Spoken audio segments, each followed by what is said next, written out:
సాహస కార్యములను మీకు లోబడుట ద్వారా మీ ప్రజల జీవితాలలో గొప్పగా మీ పరిశుద్ధ కార్యమును మీ పవిత్రమైనటువంటి నామమును బట్టి జరిగించమని, అంతటి శక్తి సంపన్నుడవు నీవు కనుక బానిసలుగా బ్రతుకుతూ ఉన్నటువంటి ఇశ్రాయేలీయులను తిరిగి వారి యొక్క నివాసమైనటువంటి యెరూషలేమునకు నడిపించినటువంటి సాహస కార్యములను చేసేటువంటి మహాదేవుడవు నీవు.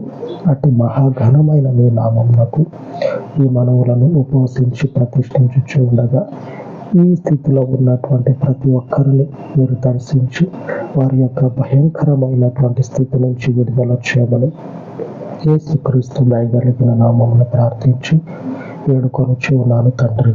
ఆమేన్, ఆమేన్. సర్వోన్నతుడైన దేవుని కృప మనకు తోడై ఉండును గాక. ఆమేన్, ఆమేన్.